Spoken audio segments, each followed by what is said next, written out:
Hello students, my self हीरक ज्योति। आज हम लोग पहुंच गए हैं तीसरे लेक्चर में। कौन से चैप्टर में आपको पता है हम लोग कर रहे हैं क्या? Human reproduction. इससे पहले हम लोगों ने पढ़ा था मेल का सिस्टम और उसके बाद हमने सेकेंड लेक्चर में कवर किया था फीमेल रिप्रोडक्टिव सिस्टम। ठीक है, तो आज हम लोग फाइनली पहुंच गए हैं क्योंकि हमने दोनों का सिस्टम पढ़ लिया है। अब हमें क्या पढ़ना है? हमें इन दोनों सिस्टम के अंदर गैमेट कैसे बनना है वो जानना है। और गैमेट फॉर्मेशन का जो सिस्टम है उसको कहा जाता है, आपको पता है, गैमेटोजेनेसिस। ठीक है, आज हम लोग कवर करेंगे, कंप्लीट करने की कोशिश करेंगे किसको? स्पर्मेटोजेनेसिस को बच्चों। ठीक है, तो स्पर्मेटोजेनेसिस क्या है आपको पता ही है। जैसे गैमेटोजेनेसिस है वैसे ही स्पर्मेटोजेनेसिस मतलब स्पर्म बनने का प्रोसेस।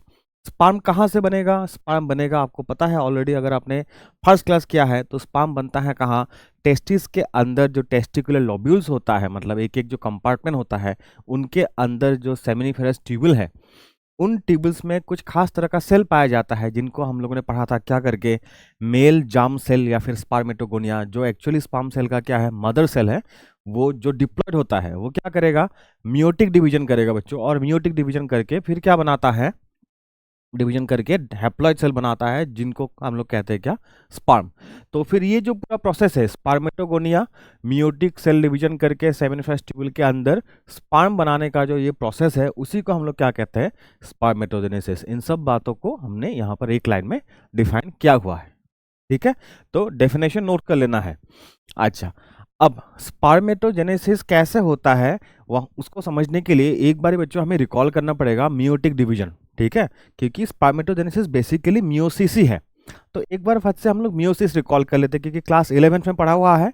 हो सकता है अभी आप कुछ भूल चुके हो, तो पूरा रिवीजन नहीं करेंगे, बस मियोसिस एक बार हल्का सा हम लोग क्या करेंगे? रिकॉल करेंगे। ठीक है, चलो हम लोग एक बार क्या कर लेते हैं? मियोसिस को रिकॉल कर लेते हैं। लिटरली हम लोग इसको रिकॉल ही करेंगे। ठीक है, लिखा भी रिकॉल ही है। मियोसिस में क्या होता है बच्चों? कोई भी सेल डिवीजन हो, मियोसिस हो या माइटोसिस हो, अगर आपको याद है हमने सेल साइकिल में पढ़ा था, सेल साइकिल में बेसिकली दो फेज है। एक है, आपको याद होगा, इंटरफेज, जिसमें सेल खुद को रेडी करता है डिवीजन के लिए, और जो डिवीजन वाला फेज है उसको कहा जाता है क्या फेज बच्चों? एम फेज कहा जाता है। एम फेज में या तो माइटोटिक होगा या तो मियोटिक डिवीजन होगा, जो भी होगा सेल डिवाइड होगा। इंटरफेज में सेल खुद को रेडी करेगा। एम फेज के बाद दोबारा जब ये नया सेल बनेगा वो फिर से किस में जाएगा? इंटरफेज में जाएगा, और फिर वो रेडी होने के बाद फिर से डिवाइड करेगा वही।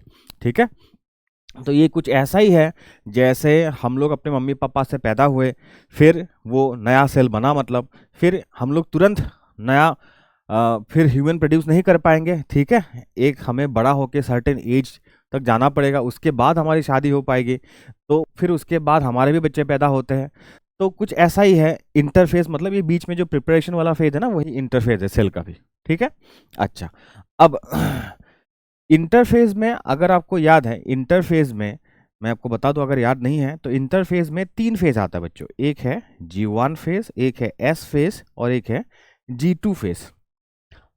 अगर 11 का अगर आप लोग cell cycle cell division chapter देखोगे ना, तो वहां पर आपको ये 3 फेज एनसीईआरटी बुक में ही लिखा हुआ दिख जाएगा। खैर, मैं आपको बता दूं, इसमें G1 G2 में मैं ज़्यादा एम्फेसाइज अभी नहीं करूंगा, बस एस फेज हमारे लिए ज़्यादा इंपॉर्टेंट है। एस स्टैंड्स फॉर सिंथेसिस बच्चों। एस में क्या सिंथेसिस होता है? डीएनए सिंथेसिस होता है। डीएनए डबल हो जाता है एस फेज के थ्रू, जैसे एक बार सेल जाता है तो, मतलब मान लो अगर हमारे सेल में 46 डीएनए है, तो फिर एस फेज पार करने के बाद उसमें कितना हो जाएगा? डबल डीएनए हो जाएगा। कितना?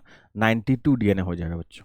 ठीक है, अच्छा, थोड़ा सा इस बात पे और थोड़ा सा हम लोग लाइट डालते हैं अभी क्या होता है, चलो देखते हैं।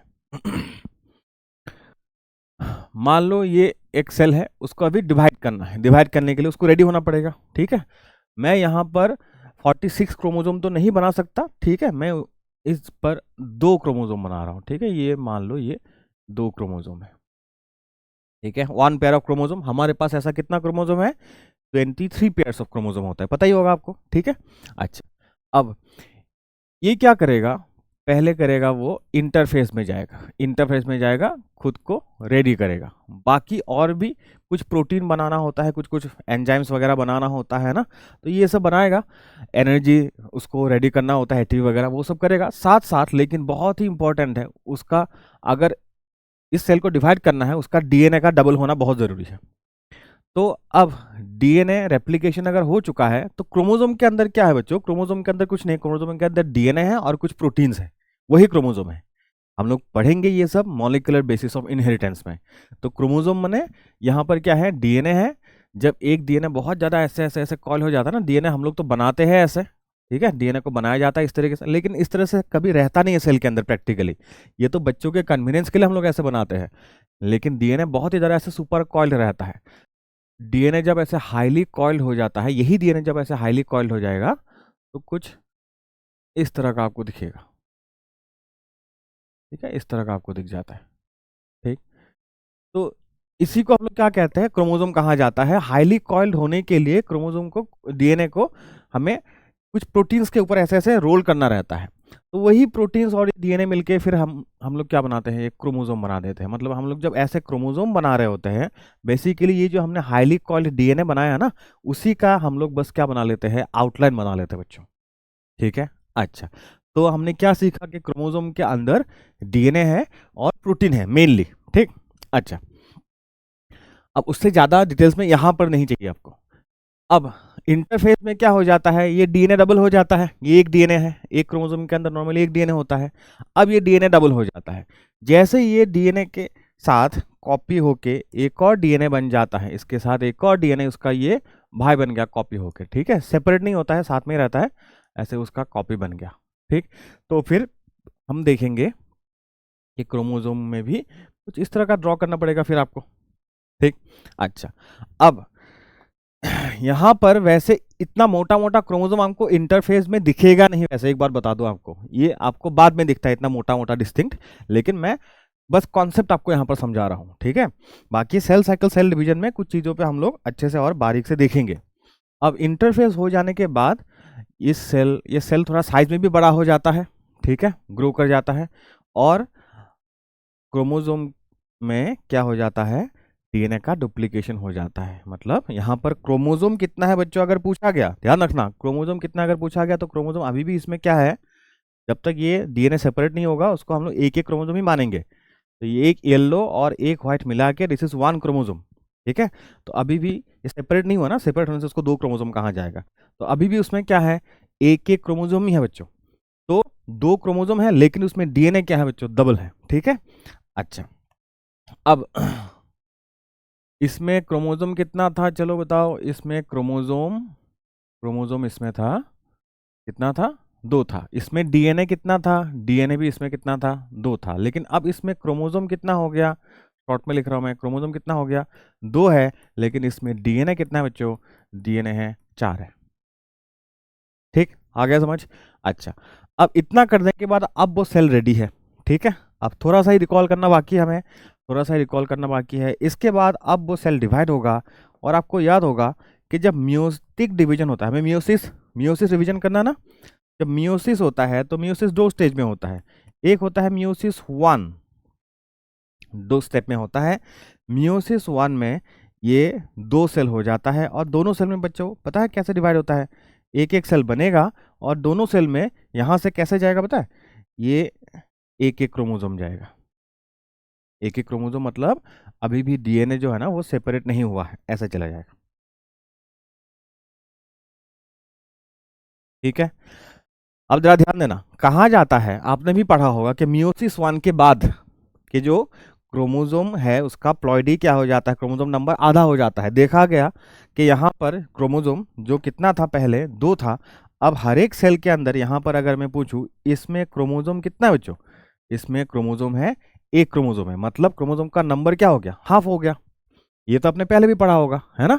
एक कोई ट्वाइस एन सेल अगर मियोसिस करते तो मियोसिस वन में ही एन एन हो जाता है। तो फिर मियोसिस टू करते क्यों है? क्योंकि मियोसिस का पर्पस क्या था? क्रोमोसोम नंबर को रिड्यूस करना। तो मियोसिस टू करते ही क्यों है हम लोग? मियोसिस टू इसीलिए करना पड़ता है बच्चों, अभी आपको समझ में आ गया होगा कि कहने को यहाँ पर एक एक क्रोमोसोम है, लेकिन हर एक क्रोमोसोम में डीएनए कितना है बच्चों? डीएनए यहाँ पर दो दो डीएनए है, ठीक है। तो अब हमें क्या करना पड़ेगा? ये कहने को हैप्लॉइड है नंबर के हिसाब से, लेकिन ये ट्रूली हैप्लॉइड नहीं है। तो इसीलिए एक और स्टेप आता है जिसको हम लोग क्या कहते हैं? मियोसिस टू कहा जाता है। सेकेंड स्टेप में अब प्रॉपर डिवीजन होके ट्रूली हैप्लॉइड बन जाएगा। इसको क्या कहा जाता है? मियोसिस 2 कहा जाता है। ठीक है, इसमें अब आप देखोगे ऐसे 4 सेल बन जाता है और सब में अब क्या रहेगा? एक एक क्रोमोसोम रहेगा प्रॉपर। ठीक है, इसमें एक ही क्रोमोसोम है, हर क्रोमोसोम में एक एक डीएनए ही है। तो ये हो गया आपका क्या? Proper haploid cell. अब देखो मियोसिस में वैसे बहुत सारी बातें आती है, वो सब तो सारा रिकॉल नहीं कर सकते हम लोग, जैसे उसमें क्रॉसिंग ओवर वगैरह होता है, तो इसमें कुछ कुछ नया कैरेक्टर इंट्रोड्यूस होता है, वो सब हम लोग पढ़ेंगे। बस आपको मुझे एक बार ना मियोसिस का फ्लो चार्ट दिखाना था कि कैसे होता है। ठीक, सेम चीजें होंगी कहाँ पर? स्पर्मेटोजेनेसिस में, जब स्पर्मेटोगोनिया काम करेगा। स्पर्मेटोगोनिया को आपको यहाँ पर प्लेस करना है और सेम चार्ट फॉलो होगा। ठीक है, सेम चार्ट कैसे हम लोग अब रेप्लिकेट करेंगे इसको स्पर्मेटोजेनेसिस में, सॉरी। चलो देखते हैं। अब मियोसिस को रिकॉल कर लिया, अब हम लोग क्या पढ़ेंगे? स्पर्मेटोजेनेसिस का चार्ट पढ़ेंगे। ठीक है, चलो स्पर्मेटोजेनेसिस का फ्लो चार्ट कर लेते हैं। जैसे इस स्लाइड में यहाँ पर ये सेल था, इसको डिवाइड करना है, तो इस सेल के जगह हम लोग क्या लिखेंगे? सेम काम करेगा कौन? स्पर्मेटोगोनिया भी करेगा। तो अब सबसे पहले हम लोग शुरू करेंगे कहाँ से? स्पर्मेटोगोनिया से शुरू करेंगे। तो ये मान लो स्पर्मेटोगोनिया है, ये स्पर्मेटोगोनिया है। ठीक है, स्पर्मेटोगोनिया है और ये क्या है? ये एक डिप्लॉयड सेल है, इसमें क्रोमोसोम नंबर क्या है? ट्वाइस है। ठीक है, अच्छा। अब इसमें एक चीज वैसे आपको ध्यान देना है, स्पर्मेटोगोनिया पहले अपना नंबर ढेर सारा बना लेता है, अपना नंबर इंक्रीज कर लेता है, क्योंकि आपको पता है स्पर्म क्या होता है? मिलियंस में बनना रहता है। ठीक है, तो स्पर्मेटोगोनिया अपना नंबर इंक्रीज कर लेगा क्या करके? माइटोटिक डिवीजन करके। बच्चों अब माइटोटिक डिवीजन तो इतना तो आपको याद होगा कि माइटोटिक डिवीजन में नंबर ऑफ क्रोमोसोम सेम रहता है, आइडेंटिकल सेल बनता है पूरा। ठीक है, तो ये सारा क्या है? स्पर्मेटोगोनिया का ही आइडेंटिकल कॉपीज, अपना क्लोन बना रहा है। तो ये भी कुछ और नहीं है, ये भी क्या है? स्पर्मेटोगोनिया ही है। ठीक है, तो इनका भी प्लॉइडी क्या होगा? ट्वाइस है, नहीं है।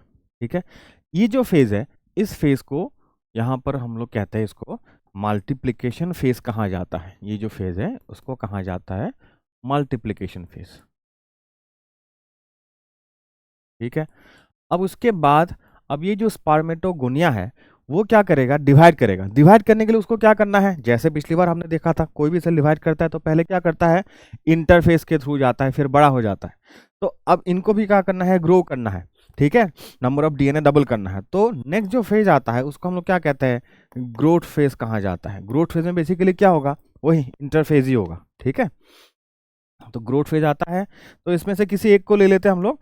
मान लो इसने ग्रो कर लिया, इंटरफेस हो गया। ठीक है, इंटरफेस हो गया और अब ये रेडी है, साइज भी उसका बड़ा हो गया, ये रेडी है क्या करने के लिए? डिवीजन करने के लिए। तो ये जो सेल है जो इंटरफेस के थ्रू जा चुका है, इस सेल का नाम ये पहले से अलग हो चुका है, इसको कहा जाता है क्या?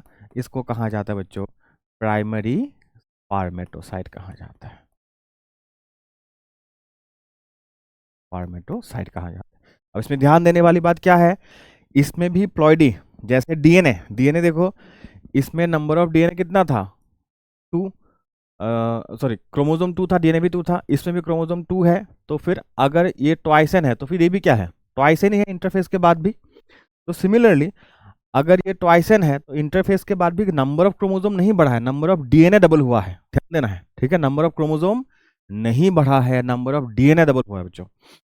तो प्राइमरी स्पर्मेटोसाइट में अब इसमें भी अगर प्लॉइडी लिखना है तो ये ट्वाइसन है, बस ध्यान रखना है इसमें हर एक क्रोमोसोम में क्या है? 2 डीएनए है। ठीक है, अच्छा।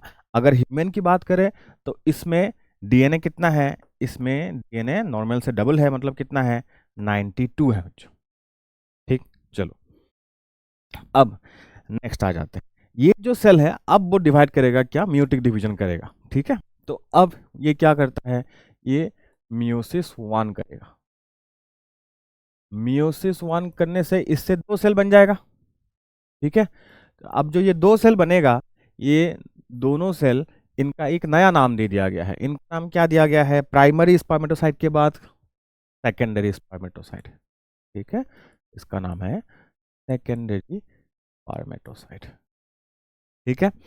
अब ये सेकेंडरी स्पर्मेटोसाइट में आप ध्यान देना, यहाँ पर क्या है, क्रोमोसोम यहाँ पर क्या हो चुका है, याद करो वो लास्ट वाला चार्ट, मियोसिस 1 के बाद क्रोमोसोम 2 से 1 हो गया था, मतलब यहाँ पर 46 क्रोमोसोम अगर यहाँ पर है तो फिर यहाँ पर क्या हो जाएगा, 23 हो जाएगा। अगर ये ट्वाइस एन था तो ये सब क्या हो चुका है बच्चों, एन हो चुका है। ये जो सेकेंडरी स्पर्मेटोसाइट है उनका प्लॉइडी क्या है, ध्यान रखना, मैंने हाईलाइट कर दिया है, ये क्या है, एन है। ठीक है। लेकिन यहाँ पर हर एक सेल में डीएनए कितना है, डीएनए बच्चों यहाँ पर डबल डबल है, 46 है। भले ही क्रोमोसोम कितना है, 23 है, लेकिन इसमें डीएनए 46 है, क्योंकि इसमें हर एक क्रोमोसोम किस तरह का है, अगर लास्ट डायग्राम के कॉन्टेक्स्ट में बात करें तो हर एक क्रोमोसोम में एक्चुअली दो दो क्रोमोसोम छुपा हुआ है। ठीक है, अभी तक हम लोग उसको एक ही क्रोमोसोम मानेंगे क्योंकि वो सेपरेट नहीं हुआ है। अब ये जो सेकेंडरी स्पर्मेटोसाइट है, मियोसिस 1 होने के बाद आपको पता है कि अब मियोसिस 2 होगा, जिसमें ये जो दो अनसेपरेटेड क्रोमेटिड्स हैं, इनको क्रोमेटिड कहा जाता है, ये येलो और व्हाइट जो है एक एक क्रोमेटिड है, ये दोनों सेपरेट होकर एक एक क्रोमोसोम बन जाएगा।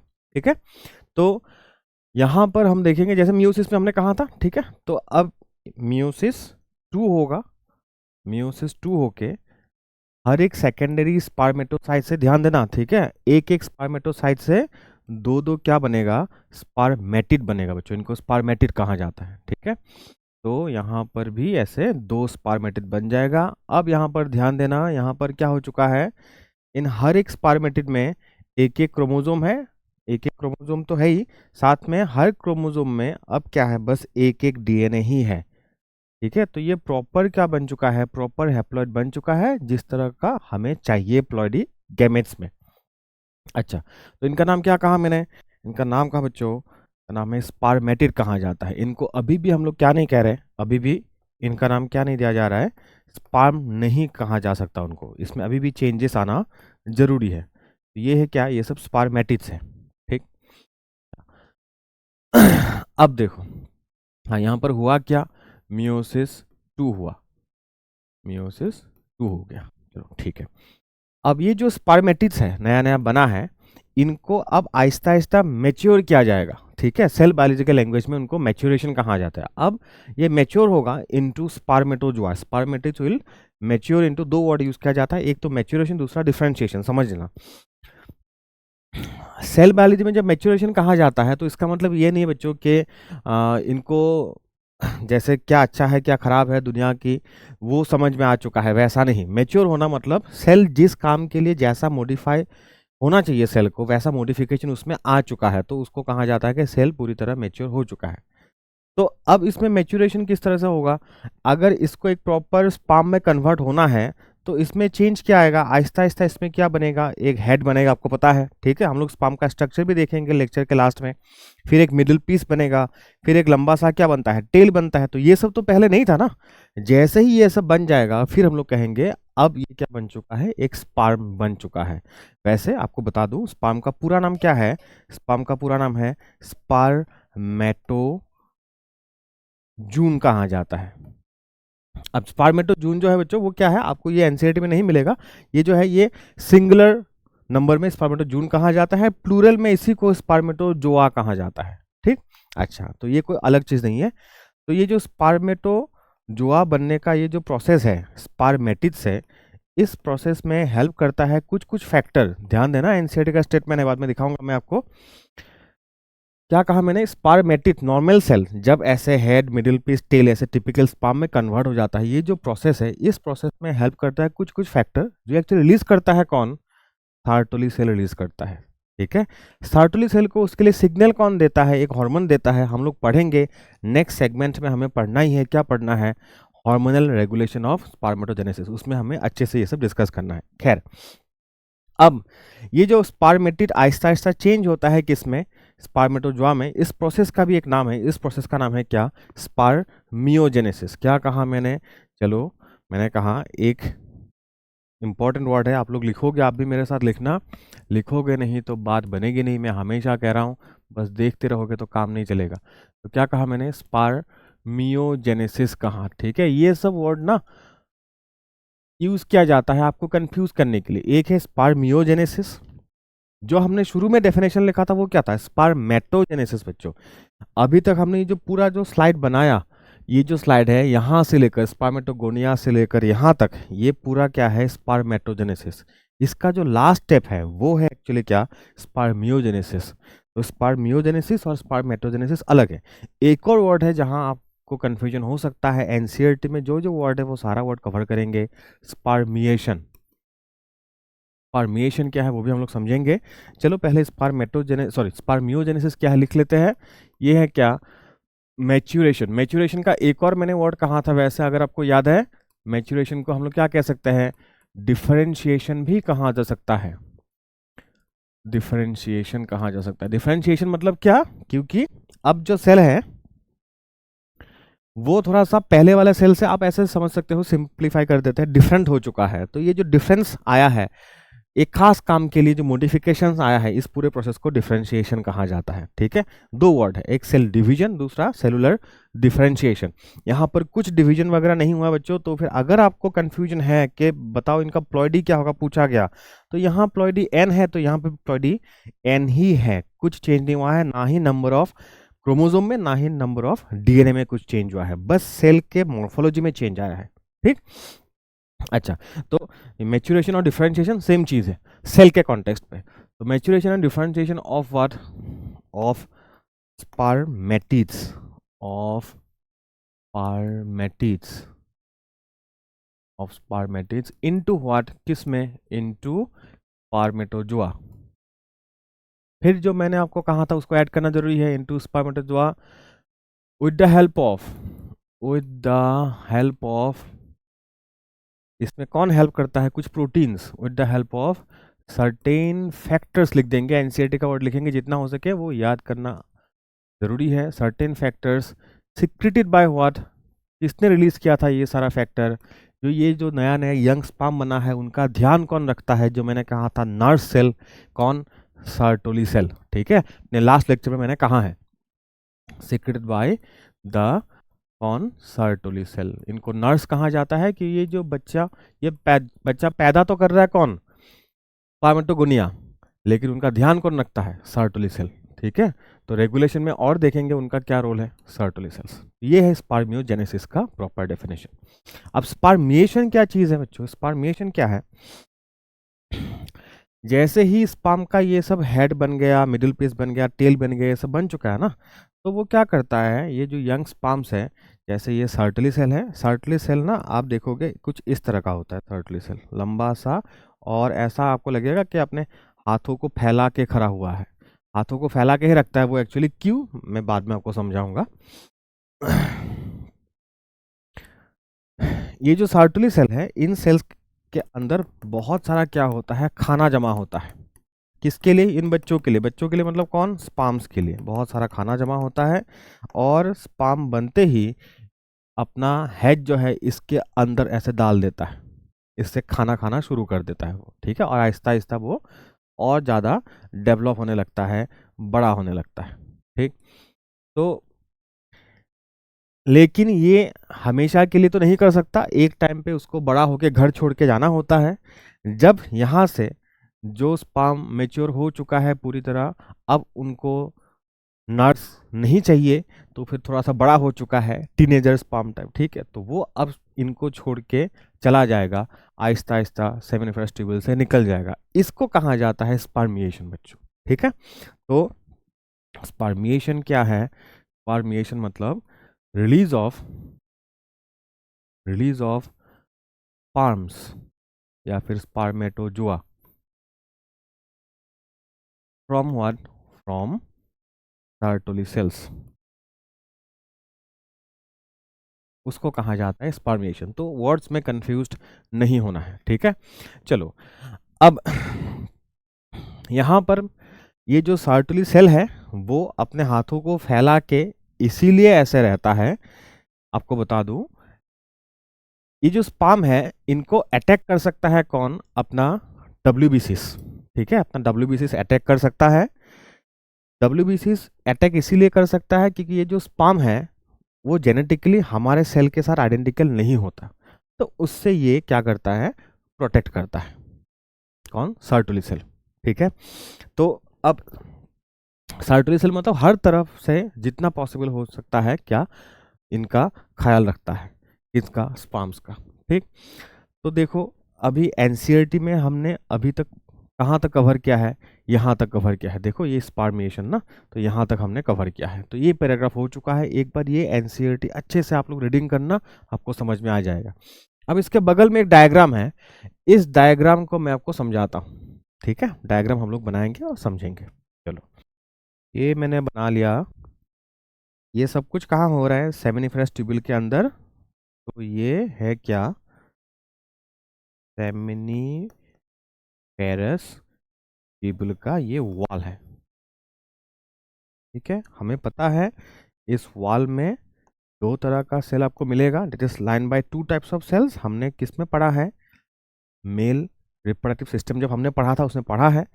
मेन जो सेल होता है वो क्या है, जो स्पर्म बनाता है वो है स्पर्मेटोगोनिया। तो यहाँ पर ऐसे ढेर सारा स्पर्मेटोगोनिया आपको मिलेगा। ठीक है, बीच बीच में कहीं कहीं हम लोगों को क्या मिलेगा, ऐसे लॉन्ग सेल्स आपको मिल जाता है जिनका नाम क्या है, सर्टोली सेल्स। ठीक है, ये सर्टोली सेल्स। तो ये रहा सर्टोली सेल। ठीक, अब ये जो फर्स्ट लाइन बनाया वो क्या है, ये है स्पर्मेटोगोनिया। अब ये आहिस्ता आहिस्ता फिर इंटरफेस में जाएगा जैसे हमने पढ़ा था, और फिर यहाँ पर इनसे इंटरफेस होके जो नया सेल बनता है इनको कहा जाता है, आपको पता ही है, इनका नाम क्या है, प्राइमरी स्पर्मेटोसाइट। प्राइमरी क्या है बच्चों, स्पर्मेटोसाइट। ठीक है, फिर अब ये क्या करेगा, म्यूसिस वन करेगा और कुछ नेक्स्ट लेयर ऑफ सेल्स आ जाता है जिनका नाम क्या है, इनका नाम है सेकेंडरी स्पर्मेटोसाइट।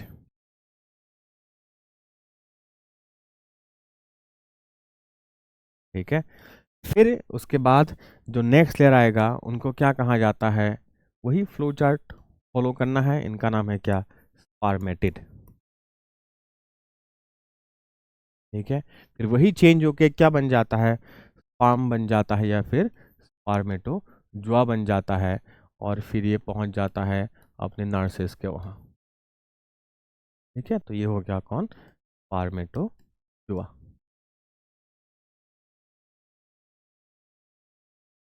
ठीक, अच्छा, आई होप सबका प्लॉइडी क्लियर है आपका।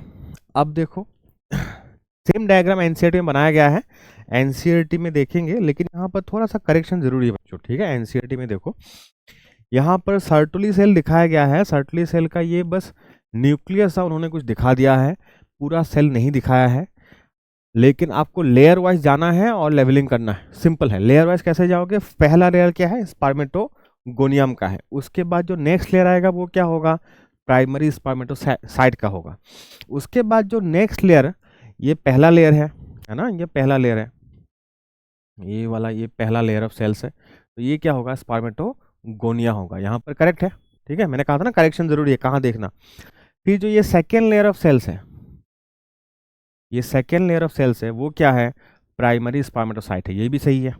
ठीक है, फिर उसके ऊपर ये जो थर्ड लेयर ऑफ सेल्स है वो क्या होना चाहिए, ये है आपका सेकेंडरी स्पर्मेटोसाइट होना चाहिए। वैसे यहाँ पर भी एक सर्टुली सेल छुपा हुआ है, ठीक है, ये भी सर्टुली सेल ही होगा। अच्छा, देखो क्योंकि स्पाम यहाँ से खाना ले रहा है ना। अच्छा, उससे पता चलता है कि ये स्पाम कहाँ से खाना लेगा, स्पाम अपना हेड को कहाँ एम्बेडेड कर देता है, सर्टुली सेल में ही एम्बेडेड कर देता है। अच्छा खैर, बाकी जो अगल बगल में है सर्टुली सेल्स के अगल बगल में, यहाँ पर इस लाइन में ये क्या है, ये सेकेंडरी स्पर्मेटोसाइट है। यहाँ पर उन लोगों ने ये गलत दिया है, ये नहीं है, ये गलत है। ठीक है, फिर फिर देखो ये होना चाहिए था क्या, ये होना चाहिए था एक्चुअली स्पर्मेटिड होना चाहिए था, ये स्पर्मेटिड ये है, ये नहीं है, ये तो स्पर्मेटोजुआ है। ठीक है, तो स्पर्मेटिड ये है क्योंकि सेकेंडरी स्पर्मेटोसाइट के बाद क्या बनता है, स्पर्मेटिड बनता है, फिर वो स्पर्म बनाता है। ठीक है, तो हल्का सा बस आपको लेयर वाइज ऐसे लेवलिंग करते जाना है। अच्छा, आई होप ये समझ आ गया है। अब एनसीईआरटी में इस चीज को एक और डायग्राम के साथ हम लोग रिलेट करके देखेंगे। कौन सा डायग्राम दिखाता हूं, देखो ये वो डायग्राम है जो हमने पढ़ा था कहाँ, मेल रिप्रोडक्टिव सिस्टम में पढ़ा था। यहाँ पर जब हम लोगों ने क्रॉस सेक्शनल व्यू लिया था किसका, सेमिनिफरस ट्यूब्यूल का, तो तब मैंने आपको नहीं कहा था, लेकिन यहाँ पर भी शायद आपने नोटिस किया होगा कि यहाँ पर एक लेयर, दो लेयर, ऐसे कई लेयर्स ऑफ सेल्स है। ये जो 3-4 लेयर ऑफ सेल्स उसके बाद स्पर्म है। मैंने तो बस यहाँ पर कहा था स्पर्मेटोगोनिया होता है और क्या होता है, सर्टली सेल होता है, कहा था। ठीक है, तो बाकी जो लेयर्स ऑफ सेल्स है, कौन से लेयर्स है भी समझ में आया जो हमने बनाया, वो प्राइमरी, फिर सेकेंडरी, फिर स्पर्मेटेड, फिर स्पर्मेटो जो आता है ना, तो ये सब लेयर वाइज होता है। तो ऐसे ढेर सारा सेल यहाँ पर भरा रहता है अलग अलग स्टेजेस में, डेवलपिंग स्पर्म से ये सब। ठीक, तो आई होप ये जो स्पर्मेटोजेनेसिस वाला पार्ट है वो क्लियर हो गया है। ठीक, अब देखो बच्चों, अगर आप लोग नीट के लिए तैयारी कर रहे हो बोर्ड के साथ साथ, ठीक है, या तो खाली नीट के लिए अगर आप पढ़ रहे हो, तब भी मैं 2 कॉन्सेप्ट आपका और क्लियर कर देता हूँ, इसी में मैं रैप अप नहीं करना चाह रहा हूँ। 2 कॉन्सेप्ट क्लियर है, क्या है, एक जो मैंने अभी अभी आपसे बात छेड़ी कि ब्लड टेस्ट कुछ एक होता है ना, कि सर्टुली सेल जो है अपने बाहों को फैला के स्पर्म को प्रोटेक्ट करता है, वो कैसे मैं थोड़ा सा इलेबोरेट कर देता हूँ आप लोगों के लिए। ये जो बैरियर है, उस बैरियर का नाम है प्रॉपर, उसको कहा जाता है ब्लड टेस्टिस बैरियर कहा जाता है। ठीक है, ब्लड टेस्टिस बैरियर बेसिकली क्या है, मैं समझा देता हूँ डायग्राम के साथ। देखो, ये सब सर्टुली सेल्स है, ठीक है, ऐसे सर्टुली सेल, और सर्टली सेल के आसपास अभी हमने एनसीईआरटी में भी देखा था कि यहाँ से क्या जाता है, ढेर सारा क्या जाता है, ऐसे ब्लड कैपिलरीज, ऐसे ब्लड कैपिलरीज का पूरा यहाँ से नेटवर्क है। ठीक है, ज़रूरी भी है क्योंकि नॉन स्टॉप यहाँ पर ऑक्सीजन सप्लाई होना ज़रूरी है, खाना सप्लाई होना ज़रूरी है ना, और कुछ हार्मोनल सिग्नल अगर जाना है तो ब्लड के थ्रू ही आता है। तो ये सब ब्लड वेसल्स है, और इन ब्लड वेसल से निकल के यहाँ पर कुछ कुछ लिम्फ में ना क्या बन चुका है, यहाँ पर हम लोगों ने लोकल पुलिस खड़ा करके रखा है, जो एनसीईआरटी में लिखा था, मेल रिप्रोडक्टिव सिस्टम में हमने पढ़ा था कि कुछ इम्यूनोलॉजिकली कंपिटेंट सेल्स, मतलब इसका सिंप्लीफिकेशन करेंगे तो ये क्या है, बेसिकली WBCs है, जो यहाँ पर वेट कर रहा है, अगर कोई फॉरेन पार्टिकल आसपास दिख गया तो उनको वो क्या कर देगा, मार देगा। ठीक है, तो बेसिकली ये सब क्या है, WBC से अलग अलग टाइप का। ठीक है, अब देखो, फॉरेन सेल्स एक्चुअली कुछ फॉरेन टाइप का सेल्स हमारा ही सेल है, लेकिन जेनेटिकली नॉन आइडेंटिकल सेल्स यहाँ अंदर हम लोग खुद ही बना रहे हैं। किसकी बात कर रहे हैं, स्पर्म की बात कर रहे हैं। तो यहाँ पर जो स्पर्म यहाँ पर नया नया बना है, स्पर्म बनने का जो प्रोसेस है बच्चों, आपको क्या मिला, मियोसिस है, और मियोसिस में क्या होता है, क्रॉसिंग ओवर होता है बच्चों। बहुत ही इंपॉर्टेंट पॉइंट है, जिन लोगों ने क्लास 11 का cell cycle and cell division अच्छे से पढ़ा है उनको पता है मियोसिस में क्रॉसिंग ओवर होता है। जिनको नहीं पता है क्रॉसिंग ओवर, वो बस इतना जान लो, ये कुछ ऐसा फिनोमिनन है जिसमें सेल डिवीजन होके ये जो 4 सेल बनता है, हर सेल में कुछ ना कुछ नया जीन इंट्रोड्यूस हो जाता है जो उस होस्ट के बॉडी में पहले से नहीं था। मान लो मेरे बॉडी में जो स्पर्म अभी बन रहा है, उन स्पर्म्स में, हर एक स्पर्म में कुछ ना कुछ नया स्ट्रक्चर नहीं, सॉरी, जीन इंट्रोड्यूस हो जाएगा जो एक्चुअली मेरे सोमेटिक सेल्स में नहीं था पहले से।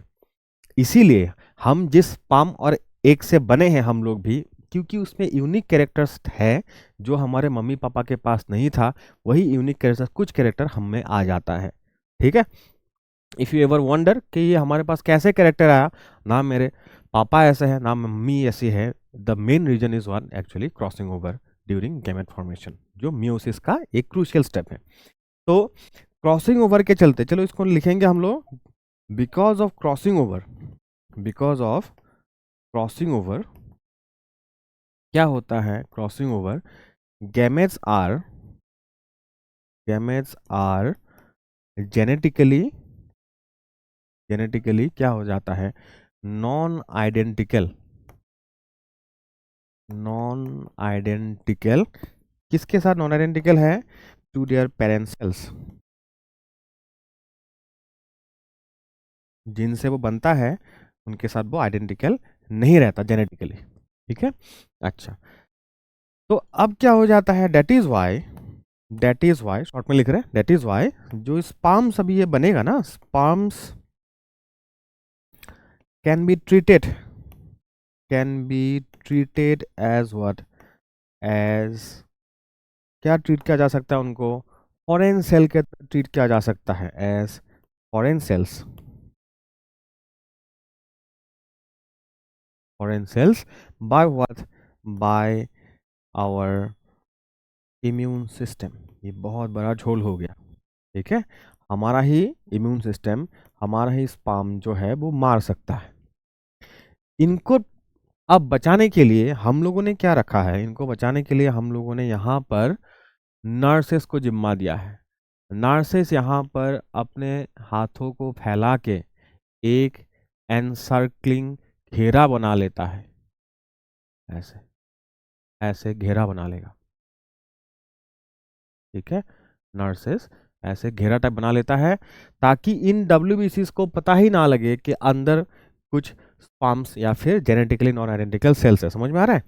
मैं एक नर्स सेल हूँ, यहाँ पर एक नर्स सेल, यहाँ नर्स सेल है, तो सब ने अपने हाथों को फैला के इन स्पर्म्स को ऐसे बीच में छुपा के रखना है ताकि हमारे पीछे जो WBCs है उनको पता ना चले कि यहाँ पर कोई नॉन आइडेंटिकल सेल है, नहीं तो इनको ये WBCs मार देंगे। आई बात समझ? चलो, तो ये जो बैरियर बनता है, ये जो बैरियर बन रहा है यहाँ पर, उसी को क्या कहा जाता है? सर्टोली सेल्स का बना हुआ ब्लड टेस्टिस बैरियर कहा जाता है। ठीक है, तो ये जो बैरियर है उसको ब्लड टेस्टिस बैरियर कहा जाता है।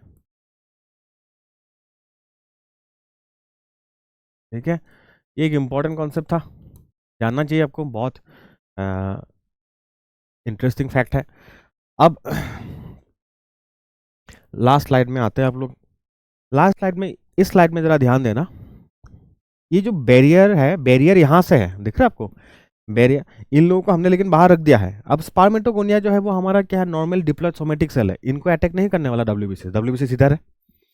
फिर इन्हीं से बस इंटरफेस होके क्या बना है? प्राइमरी स्पर्मेटोसाइट बना है। तब तक क्रॉसिंग ओवर वगैरह नहीं हुआ है। क्रॉसिंग ओवर तो मियोसिस स्टार्ट होने के बाद होगा, जब मियोसिस 1 कंप्लीट होगा। ये secondary spermatocyte onward, these are genetically non identical to the spermatogonia and primary spermatocyte, क्योंकि जब मियोसिस 1 हुआ है उधर ही क्या हो गया था? क्रॉसिंग ओवर हो गया है। इसीलिए बैरियर यहाँ पर है, क्योंकि इन लोगों को प्रोटेक्ट करना है। नहीं तो खाली स्पर्म को नहीं, स्पर्मेटिड, स्पर्मेटोसाइट, इन लोगों को भी क्या किया जाएगा? अटैक किया जाएगा बाय द WBCs। ठीक है, इंपॉर्टेंट कॉन्सेप्ट था, इंटरेस्टिंग है। चलो, एक और इंटरेस्टिंग चीज जान लो बच्चों, एक और इंटरेस्टिंग मैं आपको सिखाता हूं। वो ये है कि आपने कभी सोचा कि मेल में जैसे फीमेल में होता है ना, एक टाइम पे क्या हो जाता है और एक फीमेल नहीं बना पाती, मेनोपॉज हो जाता है, वैसे लड़कों में क्यों नहीं होता? जब लड़के मिलियंस में स्पर्म बनाते हैं, है ना, फीमेल तो हर महीने बस एक ही एक बनाती है, तब भी उनका एक टाइम पे खत्म हो जाता है एक प्रोडक्शन। मेल का ऐसा क्यों नहीं होता? मैं समझाता हूँ। चलो, आप लोग नोट कर लो, हेडिंग बना लो, type A and type B. Type B spermatogonia क्या चीज़ है, मैं समझाता हूँ। इस प्रॉब्लम को कैसे मेल बॉडी में सॉल्व किया जाता है। मेल को मिलियंस में स्पर्म बनाना ही पड़ेगा, क्योंकि स्पर्म रिलीज करने के बाद फैलोपियन ट्यूब हो गया, यूट्रस हो गया, वेजाइना हो गया, इन सब के अंदर इम्यून सेल्स, फीमेल बॉडी में जो इम्यून सेल्स है WBCs, वो स्पर्म को अटैक करता है, क्योंकि sperms are foreign to their body. तो इसीलिए जब रिलीज किया जाता है, मिलियंस में रिलीज किया जाता है, और एक्सपेक्ट किया जाता है कम से कम 1 बज के निकल जाए और फर्टिलाइजेशन हो जाए। ठीक है, तो नंबर गेम तो मेल को खेलना ही खेलना है, और फिर स्पर्म को भी बचा के रखना है, मतलब स्पर्म प्रोड्यूस भी करते रहना है। तो इसका सोल्यूशन क्या निकाला? देखो, एकदम सिंपल सोल्यूशन निकाला है नेचर ने। इसका सोल्यूशन ये है, मान लो इस स्पर्मेटोगोनिया को टेस्टोस्टेरोन या फिर एंड्रोजेंस ने सिग्नल दे दिया कि तुमको अभी भाई क्या बनाना है? स्पर्म बनाना है। तो ये तुरंत स्पर्म बनाना स्टार्ट नहीं करता है, ये अपना क्लोन बनाएगा। क्लोन में एक क्लोन होगा जिसको हम लोग कहेंगे क्या? टाइप ए, और एक क्लोन होगा क्या? जिसको कहेंगे हम लोग टाइप बी। ये जो टाइप बी है, ये जाएगा क्या? स्पर्मेटोजेनेसिस करने।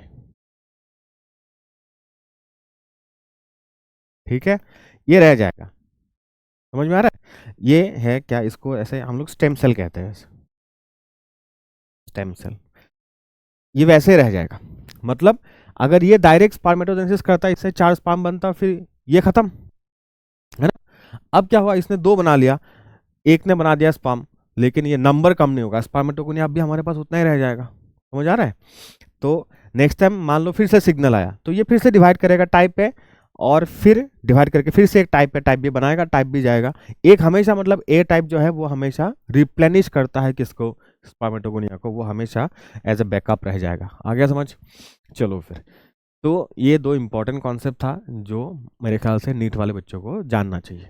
चलो अब देखो बच्चों कुछ कुछ लेकिन आपको ट्रिकी क्वेश्चन यहाँ से पूछा जा सकता है। ट्रिकी क्वेश्चन किस तरह से पूछा जाता है? सिंपल सिंपल क्वेश्चन तो आपको पता ही होगा, वो आप कर लोगे आई थिंक, है ना?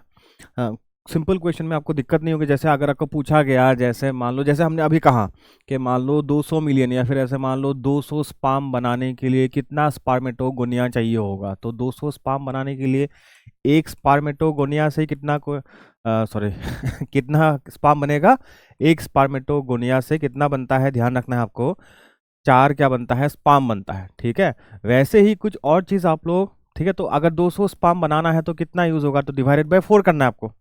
ठीक है, चलो, तो ये तो सिंपल है, ये तो सिंपल था, ये आप लोग कर लोगे, है ना? इतना भरोसा है मुझे आप पे। अब जैसे एक स्पर्मेटोगोनिया से क्या बनता है, 4 स्पर्म बनता है, वैसे ही हमेशा स्पर्मेटोगोनिया नहीं देखे ना बच्चों, तो आपको फंसाने के लिए आपको पूछा जाएगा, जैसे मान लो आपको पूछा गया कि मान लो वही, जैसे मान लो 200 स्पर्म बनना है तो कितना स्पर्मेटिड चाहिए होगा। क्या कहा मैंने बच्चों? 200 स्पर्म बनना है तो कितना स्पर्मेटिड चाहिए होगा। एक स्पर्मेटिड से कितना स्पर्म बनता है, एक बारी चार्ट देखो बच्चों, एक स्पर्मेटिड से कितना स्पर्म बनता है। अगर हम लोग ये फ्लो चार्ट देखेंगे, हर एक ये सब क्या था, ये सब स्पर्मेटिड्स है, तो हर एक स्पर्मेटिड से एक ही स्पर्म बनता है, क्योंकि यहाँ पर कुछ डिवीजन नहीं हो रहा था, मैंने बार बार कहा था आपसे। ठीक है, तो अब देखो बच्चों, यहाँ पर अगर पूछा गया कि कितना स्पर्मेटिड चाहिए होगा 200 स्पर्म बनने के लिए, तो आंसर आपका क्या है, 200 स्पर्मेटिड ही चाहिए होगा। ठीक है, तो one spermatid gives what, one sperm. ठीक है, चलो, वैसे अगर आपको पूछा गया 200 स्पर्म या फिर 100 स्पर्म बनाने के लिए कितना सेकेंडरी स्पर्मेटोसाइट चाहिए होगा। ठीक है, कितना सेकेंडरी स्पर्मेटोसाइट चाहिए बच्चों? चलो यहाँ पर हम लोग चार्ट बना ही लेते एक बार। स्पर्मेटोगोनिया था ये, फिर डिवाइड हुआ, ज़्यादा स्पर्मेटोगोनिया बना, उसमें से एक क्या बना, प्राइमरी स्पर्मेटोसाइट, फिर म्यूसिस 1 हुआ, सेकेंडरी स्पर्मेटोसाइट 2 बना, फिर क्या बना, 2 स्पर्मेटिड बना। ठीक है, और यही स्पर्मेटिड चेंज होके क्या बन जाता है, स्पर्म बन जाता है। ठीक है, चेंज होके स्पर्म बन जाता है। ठीक, तो ये क्या है, ये बच्चों है प्राइमरी, ये क्या है सेकेंडरी, और ये क्या है स्पर्मेटिड है। अब मैं क्वेश्चन क्या पूछ रहा हूँ आपको, क्वेश्चन आपको क्या पूछा जा रहा है, क्वेश्चन पूछा जा रहा है कि अगर 100 स्पर्म बनाना है तो आपको कितना स्पर्मेटिड चाहिए होगा। ठीक है, हल्का सा ट्रिक है इसमें, थोड़ा सा आपको ये फ्लो चार्ट जानना पड़ेगा। मतलब तो एक एक सेकेंडरी स्पर्मेटोसाइट से कितना स्पर्म बना है, 2 स्पर्म बना है बच्चों, तो फिर आपको 100 स्पर्म बनाने के लिए कितना चाहिए होगा, 1 से 2 बनता है, तो 100 स्पर्म बनाने के लिए आपको कितना चाहिए होगा, 50 सेकेंडरी स्पर्मेटोसाइट चाहिए होगा। तो मतलब क्या फॉर्मूला क्या है आपका, हमें ध्यान रखना है कि एक सेकेंडरी, देखो लिखना है, यहाँ पर लिखते हैं कि 1 secondary spermatocyte gives how many, 2 sperms, या फिर स्पर्मेटो जो भी लिखा जा सकता है। ठीक है, तो ये चीज़ ध्यान देना। ठीक है, ऐसा कुछ कुछ numerical type, sort of numerical type question आता है, इसको न्यूमेरिकल कहना गलत है। आप तो फिजिक्स केमिस्ट्री में कितना बढ़िया बढ़िया क्वेश्चन करते हो, ये न्यूमेरिकल थोड़ी हो आपके लिए। ठीक है बच्चों, लेकिन फिर भी कुछ होता है ना, जब बायो बैकग्राउंड के बच्चों का हमारा दिमाग में कुछ नंबर देखते ही एक मतलब पैनिक मोड में चला जाता है दिमाग, तो नहीं करना है पैनिक। ठीक, अच्छा, फिर अगर आपको पूछा गया कि प्राइमरी स्पर्मेटोसाइट के साथ रिलेट करके, तो ये तो है प्राइमरी स्पर्मेटोसाइट, एक एक प्राइमरी स्पर्मेटोसाइट से क्या बनता है, 4 ही। आपको पूछा गया स्पर्मेटोगोनियम, तो वैसे ही अगर प्राइमरी पूछा गया तो प्राइमरी स्पर्मेटोसाइट का भी सेम हिसाब है, एक एक प्राइमरी स्पर्मेटोसाइट से कितना बनता है, 4 स्पर्म बनता है। ठीक है, तो ये हिसाब ध्यान रखना। अच्छा चलो ठीक है, ये तो हो गया। फिर अब और किस तरह का क्वेश्चन आपको घुमाया जा सकता है, आपको ऐसे किस तरह से क्वेश्चन घुमाया जा सकता है, ये डीएनए नंबर और नंबर ऑफ क्रोमोसोम में आपको फंसाया जा सकता है। ठीक है, कुछ कुछ क्रोमोसोम नंबर जैसे आपको जानना चाहिए, कुछ कुछ क्रोमोसोम नंबर जैसे किस तरह से, जैसे चलो ह्यूमन का ही पूछ लेते हैं आपको। ठीक है, ऐसे आपको क्वेश्चन दे दिया जाएगा, एक स्पर्मेटिड में एक स्पर्मेटिड में, ह्यूमन स्पर्मेटिड में कितना क्रोमोसोम है और कितना डीएनए है, ऐसे पूछा गया। तो क्रोमोसोम और डीएनए उसमें कितना रहता है, 23। फिर वैसे आपको पूछा गया, चलो बताओ, एक सेकेंडरी स्पर्मेटोसाइट में, ह्यूमन सेकेंडरी स्पर्मेटोसाइट में कितना क्या रहेगा, क्रोमोसोम रहेगा, कितना डीएनए। तो इसमें क्रोमोसोम कितना रहता है, प्राइमरी में डिप्लॉइड, इसमें हैप्लॉइड हो जाता है, तो क्रोमोसोम कितना रहेगा, 23 ह्यूमन का हुआ तो। और डीएनए कितना, हमने चार्ट में भी लिखा है 46, ध्यान रखना डबल रहता है डीएनए। ठीक है, एक एक क्रोमोसोम क्या था, इस तरह का था। ठीक है, अब यही से आपको थोड़ा सा घुमा के, क्योंकि लास्ट टाइम पेपर आया था बच्चों टफ, एप्लीकेशन बेस्ड आया था, दिमाग चाहिए होगा उसमें। तो फिर अगर आपको क्वेश्चन पूछा गया कि एक एनिमल है, कोई एक एनिमल नाम दिया गया आपको, एक्स वाई जेड कुछ दे दिया गया, उस एनिमल का ट्वाइसन आपको दे दिया गया। ठीक है, क्वेश्चन लिख लेते हैं। क्वेश्चन गिवन ये है कि कुछ स्टेटमेंट बनाएंगे वो लोग। ठीक है, आपका टाइम खींचने के लिए आपको ध्यान देना है क्या गिवन है। गिवन ये है कि जो भी एनिमल है एक्स वाई, उसका ट्वाइसन नंबर आपको दिया गया है।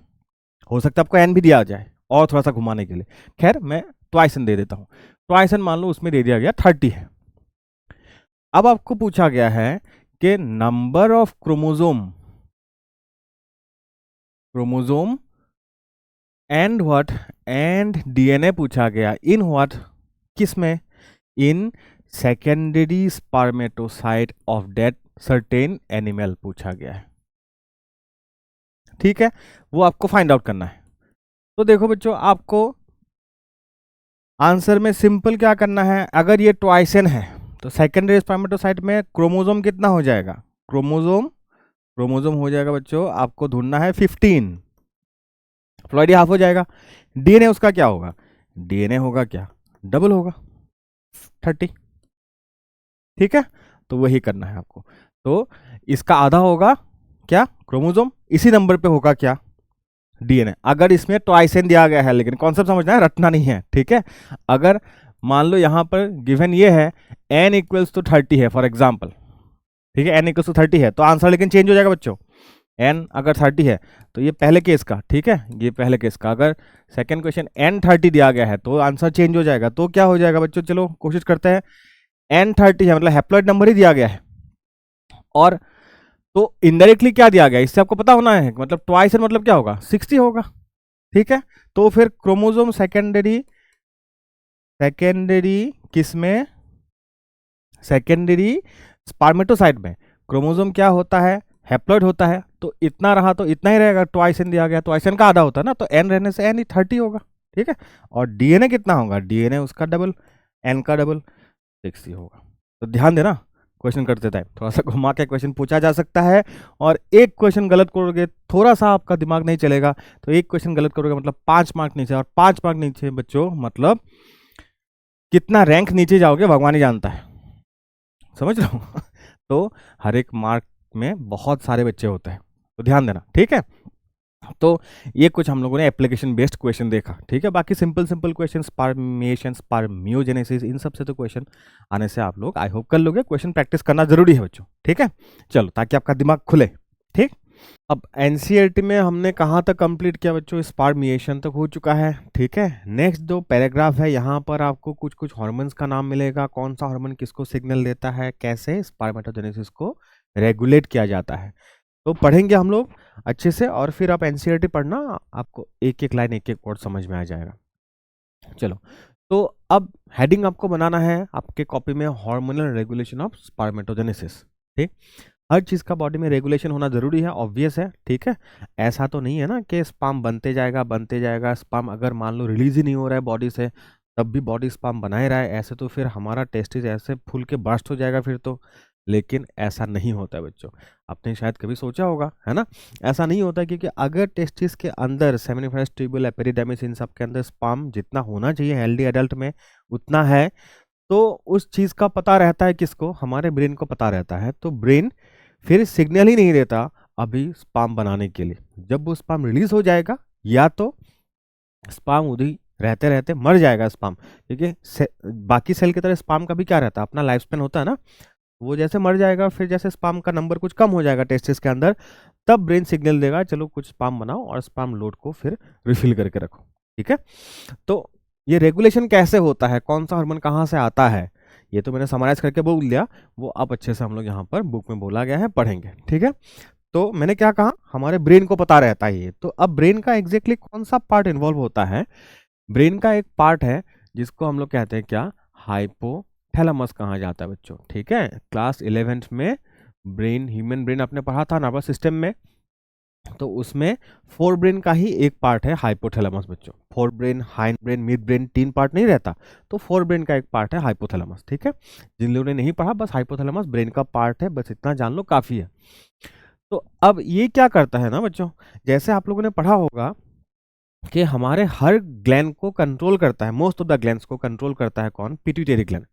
इसीलिए पिट्यूटरी ग्लैंड को क्या कहा जाता है, मास्टर ग्लैंड कहा जाता है। ठीक है, लेकिन अब जैसे पिट्यूटरी ग्लैंड को अगर किसी ग्लैंड को सिग्नल देना है, तो पिट्यूटरी ग्लैंड को समझ में कैसे आएगा कि अब बॉडी में इस तरह का कंडीशन है तो अब इस ग्लैंड को सिग्नल देता हूं, वो पिट्यूटरी को नहीं समझ आता। पिट्यूटरी कहने को सिग्नल देता है, लेकिन पिट्यूटरी को सिग्नल देने वाला भी कोई है, वो कौन है, हमारा ब्रेन का पार्ट कौन है, हाइपोथैलेमस, वो भी पिट्यूटरी को कंट्रोल करता है। तो अब हाइपोथैलेमस जो है वो पिट्यूटरी को सिग्नल देता है हमारे गैमेटोजेनेसिस को कंट्रोल करने के लिए भी। ठीक है, तो और पिट्यूटरी का दो पार्ट होता है बच्चों, दो पार्ट होता है पिट्यूटरी का, एक सामने का एंटीरियर पिट्यूटरी, पीछे का पोस्टीरियर पिट्यूटरी। तो फिर एंटीरियर पिट्यूटरी हमारे गैमेटोजेनेसिस के साथ इन्वॉल्व है। ठीक है, एंटीरियर पिट्यूटरी को सिग्नल देता है, फिर एंटीरियर पिट्यूटरी कुछ एक हार्मोन रिलीज करता है जो जाके किसको सिग्नल देता है, हमारे टेस्टिस को सिग्नल देता है।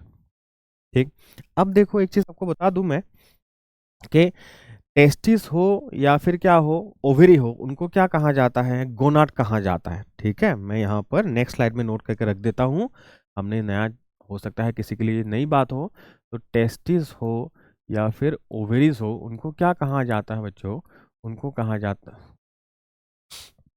ओवेरीज को गोनाड्स कहा जाता है। गोनाड्स मतलब वो ऑर्गन जहां पर क्या बनता है, गैमेट्स बनता है। अब यहां से जो भी हार्मोन जाएगा हमारे टेस्टिस को, हमारे गोनाड को, मेल गोनाड को सिग्नल देने के लिए, उन हार्मोन्स को हमने इकट्ठा नाम दिया है क्या, गोनाड को स्टिमुलेट करने वाला हार्मोन, इसीलिए गोनाडोट्रोपिन कहा जाता है। ट्रोपिन का मतलब क्या है बच्चों, ट्रोपिन का मतलब होता है टू स्टिमुलेट। ठीक है, नेक्स्ट स्लाइड में ये भी नोट करके लिख देता हूँ। ट्रोपिन का मतलब ग्रीक लैंग्वेज में ट्रोपिन का मतलब होता है टू स्टिमुलेट।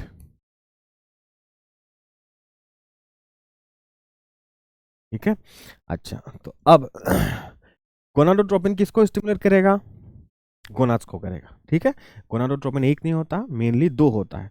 अब ये जो दो गोनाडोट्रोपिन है, इन गोनाडोट्रोपिन्स को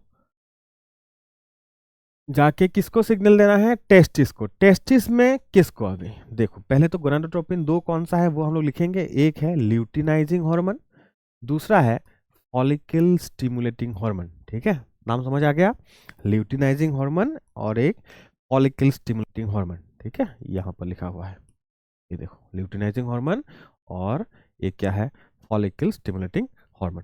ठीक, अच्छा, अब इन दोनों को मिला के क्या कहा जाता है, गोनाडोट्रोपिन्स कहा जाता है। गोनाडोट्रोपिन्स, हाइपोथैलेमस ने कुछ सिग्नल दिया, इसीलिए गोनाडोट्रोपिन्स रिलीज हुआ। तो फिर अब हाइपोथैलेमस ने जो हार्मोन रिलीज किया था, नाम बड़ा सिंपल है, उसका नाम क्या है, गोनाडोट्रोपिन को रिलीज करवाने के लिए सिग्नल दिया ना उन्होंने। तो फिर देखो नाम कैसा दिया है साइंटिस्ट ने, वैसा नाम जिससे काम ही समझ में आ जाए, गोनाडोट्रोपिन रिलीजिंग हार्मोन नाम दिया है।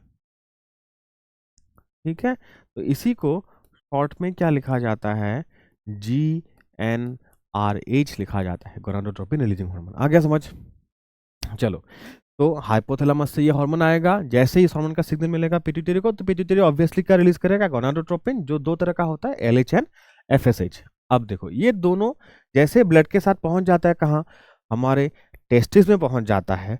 तो जरा याद करो आप लोग, यहाँ पर ब्लड कैपिलरी के साथ है ना, पहुंच गया कहाँ पर, हमारे टेस्टिस में। ये सब क्या है, सेमिनिफरस ट्यूबुल है, व्हाइट कलर का गोल गोल, और यहाँ पर कुछ सेल्स था ना, कौन सा सेल याद है आपको, यहाँ पर ये जो इंटरस्टिशियल सेल कहते थे हम लोग, ये कौन से सेल्स हैं, ये है आपके लेडिक सेल्स। इन लेडिक सेल्स को सिग्नल दे रहा है कौन, LH सिग्नल देता है। ठीक है, तो LH जाके किसको सिग्नल दे रहा है, लेडिक सेल्स को सिग्नल दे रहा है। अच्छा, अब लेडिक सेल का एक और नाम क्या कहा हमने, अभी अभी आपसे कहा, पहले भी कहा था मैंने, प्रीवियस लेक्चर्स में इंटरस्टिशियल सेल कहा जाता है। ये जो इंटरस्टिशियल सेल को स्टिमुलेट करता है एलएच, इसीलिए कई बार हम लोग एलएच को मेल में कहा जा सकता है क्या, ICSH कहा जा सकता है। इंपॉर्टेंट पॉइंट कहा मैंने, क्या कहा कि ये जो LH जो है वो फीमेल में भी पाया जाता है, लेकिन मेल में LH का एक और नाम यूज होता है ICSH, मतलब इंटरस्टिशियल सेल स्टिमुलेटिंग हार्मोन कहा जाता है। ठीक है, फिर अब लेडिक सेल जब इनको सिग्नल देता है तो ये क्या रिलीज करता है, ये रिलीज करता है जो मेल सेक्स हार्मोन्स है। लेडिक सेल का फंक्शन ही क्या था, मेल सेक्स हार्मोन्स को रिलीज करना, तो ये एंड्रोजेंस रिलीज कर देता है, एंड्रोजेंस रिलीज कर देता है। ठीक है, अब फिर से डायग्राम देखो, यहां से अगर एंड्रोजन रिलीज हुआ तो अब यहाँ पर कौन बैठा हुआ है, आप लोग विजुअलाइज कर पा रहे हो ना, यहाँ पर कौन बैठा हुआ है, यहाँ पर ये सब क्या है, स्पर्मेटोगोनिया, यहाँ पर सेमिनिफेरस ट्यूबुल के अंदर ये सब येलो कलर में, ये सब क्या है, स्पर्मेटोगोनिया है। और यहाँ से क्या हार्मोन रिलीज हो रहा है, यहाँ से रिलीज हो रहा है ये सब क्या है, एंड्रोजेंस। तो एंड्रोजन जाके इनको सिग्नल देगा और फिर स्पर्मेटोगोनिया शुरू क्या कर देता है, समझ में आ रहा है, स्पर्मेटोगोनिया फिर क्या शुरू करेगा, स्पर्मेटोजेनेसिस शुरू कर देगा। ठीक है, फिर हम लोग देखेंगे ये स्पर्मेटोगोनिया को सिग्नल देगा। ठीक है, फिर स्पर्मेटोजेनेसिस स्टार्ट हो जाता है। अब स्पर्मेटोजेनेसिस से मियोसिस स्टार्ट हो जाएगा बेसिकली, है ना, स्पर्मेटोगोनिया का, और फाइनली क्या बन जाएगा, स्पर्मेटिड बन जाएगा। अब ये जो न्यूबॉर्न बेबी है उनको आहिस्ता आहिस्ता मेच्योर करना है, किसमें बच्चों, मैंने कहा था स्पर्मेटोजोआ में मेच्योर करना है, जिसके लिए कुछ फैक्टर्स जरूरी है ना। और वो फैक्टर्स कौन रिलीज करता है, उनके नार्सिस, नार्सिस कौन, सर्टली सेल।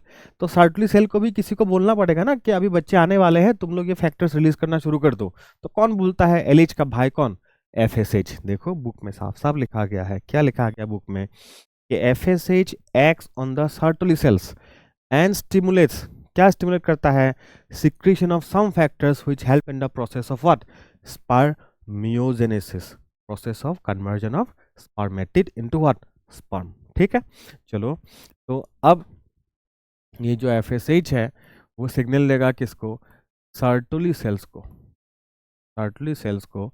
ठीक है, फिर वो रिलीज कर देगा क्या, factors, factors required for what, required for spermiogenesis.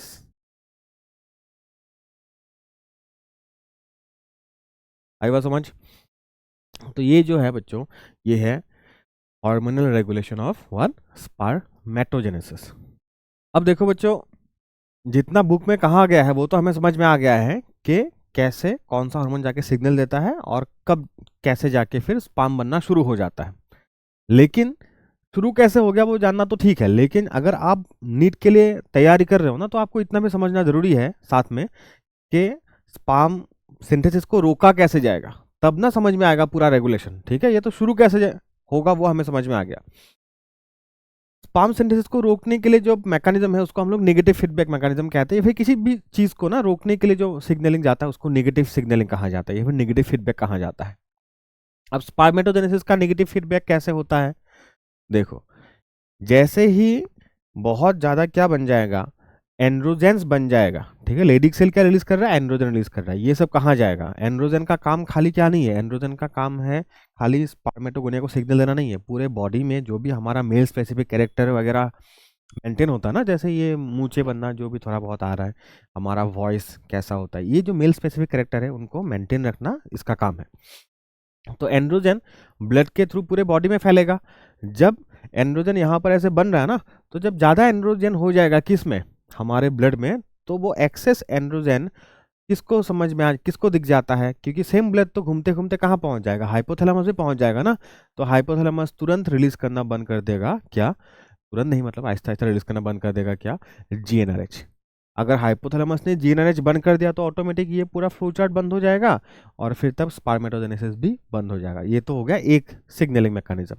दूसरा क्या है, जब स्पर्मेटोजेनेसिस चल रहा होगा, बहुत सारा स्पर्म बन रहा होगा, तो स्पर्म पैदा करने को तो ये लोग पैदा करेंगे स्पर्मेटोगोनिया, लेकिन स्पर्म का ध्यान कौन रखेगा? नर्सेस। तो एक सर्टेन लेवल के बाद ये नर्सेस भी तो सेचुरेट हो जाएगी ना, वो भी तो बोलेगी कि और बच्चे अभी मत भेजो, पहले इनको बड़ा कर लेती हूँ, इनका ख्याल रखने दो मुझे अच्छे से, उसके बाद फिर सेकंड बैच भेजना, नहीं तो मेरे से नहीं हो पाएगा, है ना। तो अब ये कैसे बोलेगा फिर सर्टली सेल? सर्टली सेल के पास बोलने के लिए कोई और तरीका नहीं है, उसको क्या कुछ हार्मोन रिलीज करना पड़ेगा। तो सर्टली सेल ना क्या रिलीज करता है बच्चों, ध्यान दो, यहाँ पर मैंने लिखा हुआ है कि सर्टली सेल एक प्रोटीन रिलीज करता है जिसको कहते हैं हम लोग इनहिबिन, ब्लड में रिलीज कर देगा वो, और ये इनहिबिन जैसे ब्लड के साथ घूमते घूमते पहुंच जाएगा फिर से कहाँ, हाइपोथैलेमस में। तो हाइपोथैलेमस भी समझ जाएगा कि सर्टली सेल्स आर सैचुरेटेड, अब मैं जीएनआरएच कुछ टाइम के लिए बंद कर देता हूँ। आई बात समझ? तो वैसे रेगुलेट होता है। तो इससे जब स्पर्म कम होगा तब इनहिबिन अपने आप सिक्रेशन क्या हो जाएगा, बंद हो जाएगा। सर्टली सेल के खाली है सर्टली सेल, अगर सर्टली सेल खाली हो जाता है, बच्चे नहीं उसके पास ध्यान रखने के लिए, तब वो इनहिबिन रिलीज करना भी बंद कर देगा। तो इनहिबिन कम हो जाएगा, तब दोबारा फिर क्या रिलीज हो जाएगा, जीएनआरएच रिलीज होना स्टार्ट हो जाएगा। समझ लो, तो ऐसे बॉडी में रेगुलेट होती रहती चीज़ें। I hope it is very clear now. ठीक है, फाइनली हम लोग लास्ट टॉपिक में आएंगे, क्या, स्ट्रक्चर ऑफ स्पर्म। जो ये स्पर्म बनेगा उसका स्ट्रक्चर समझ लेते हैं। ठीक है, चलो ठीक है बच्चों, अब हम लोग पढ़ेंगे एक स्पर्म का स्ट्रक्चर पढ़ेंगे। स्ट्रक्चर ऑफ स्पर्म आप लोग हेडिंग बना लो, या फिर स्पर्मेटोजोआ। एक स्पर्म जब मैच्योर हो जाता है उसमें क्या क्या पार्ट होता है सारा समझेंगे। आपके साथ ही मैं डायग्राम बनाऊंगा, अब थोड़ा सा बना लिया है, पूरा करेंगे आपके साथ, ताकि बोर्ड वाले बच्चों को भी अगर स्कूल में अगर पेपर पे आए कि कैसे स्पर्म का डायग्राम बनाना है तो आपको आइडिया हो जाए। ठीक है, अब स्ट्रक्चर ऑफ स्पर्म हेडिंग बन गया। अब चलो फिर इतना सा आप बना लो, स्पर्म में 4 पार्ट कहाँ गया है, एनसीईआरटी में 4 पार्ट कहाँ गया है, अलग अलग बुक में हो सकता है अलग अलग आपको लिखा गया, कहीं नेक होता है कहीं नहीं लिखते हैं ऑथर वाले, आपको एनसीईआरटी वाला फॉलो करना है। ठीक है, अलग अलग मॉड्यूल के हिसाब से नहीं करना है। तो एनसीईआरटी के हिसाब से जो 4 पार्ट है, ये जो व्हाइट कलर का पार्ट है मैंने अलग अलग कलर में उसको डिस्टिंक्ट कर दिया है। ये जो पार्ट है ये हेड है, उसके बाद पिंक कलर वाला नेक है, उसके बाद ये मिडिल पीस है, और ये ग्रीन वाला क्या है, टेल है बच्चों। ठीक, चलो लेवलिंग कर लेते हैं। ये है आपका कौन, ये है आपका हेड वाला पार्ट। ठीक है, और जो ये पिंक वाला पार्ट है वो क्या है बच्चों, दिस इज नेक। ठीक, और जो येलो वाला पार्ट है वो क्या है, येलो वाला पार्ट जो है वो मिडिल पीस है, this is middle piece.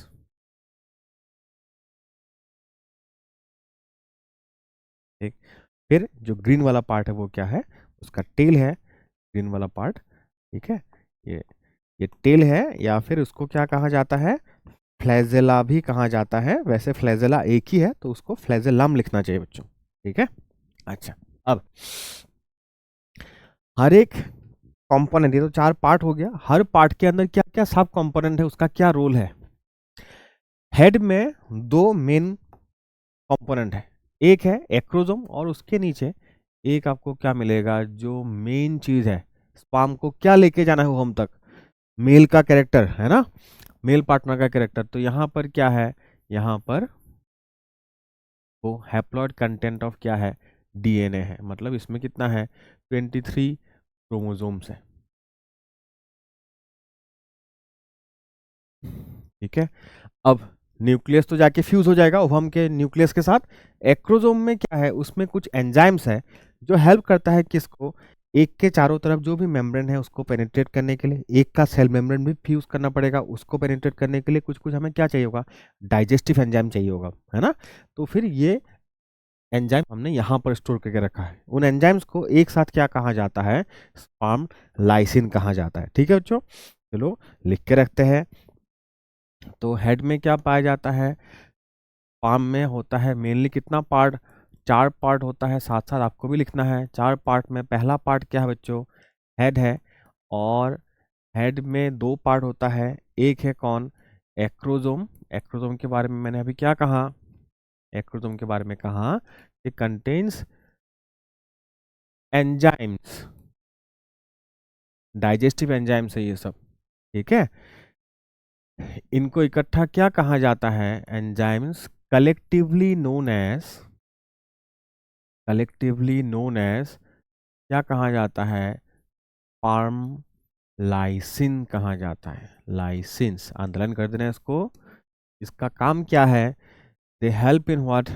They help the sperm, क्या करने के लिए हेल्प करता है? टू पेनिट्रेट, इसको पेनिट्रेट करने के लिए, पेनिट्रेट द ओवम, ओवम को पेनिट्रेट करने में स्पर्म को हेल्प करता है। ठीक है, चलो ये हो गया एक्रोजोम का। फिर नेक्स्ट, एक्रोजोम के बाद दूसरा उसमें हेड में क्या रहता है? वो हैप्लॉइड न्यूक्लियस रहता है। ठीक है, और हैप्लॉइड न्यूक्लियस में कुछ फंक्शन नहीं है, ये बस कैरी कर रहा है। मेन चीज carries what? Carries the chromosomes.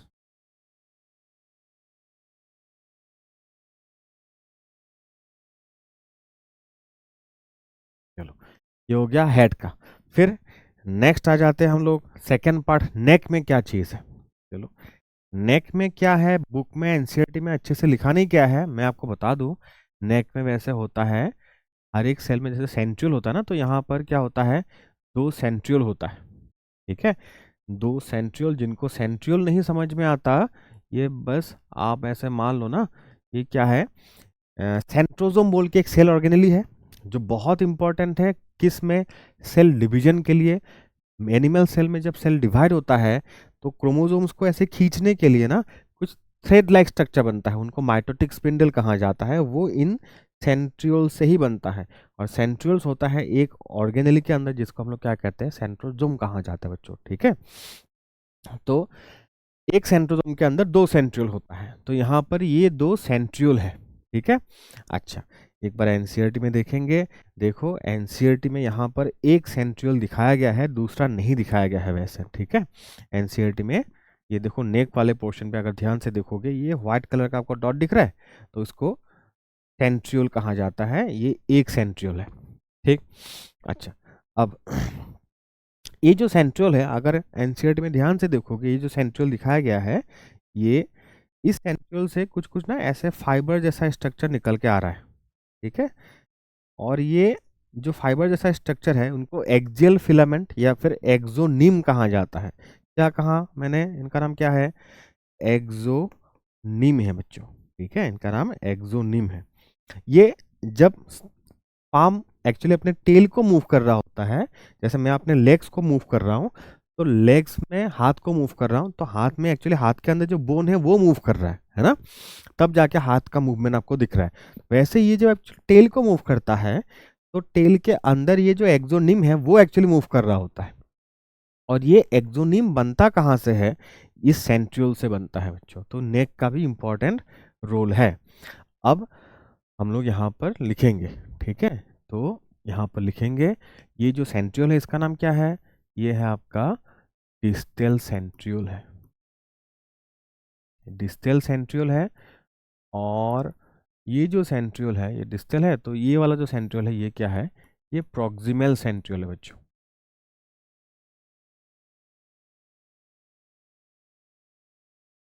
ठीक है, डिस्टल सेंट्रियोल से क्या बनता है, डिस्टल सेंट्रियोल से ऐसे कुछ फिलामेंट जैसा स्ट्रक्चर बनता है, जिनको हमने क्या नाम दिया है, एक्सोनिम नाम दिया है।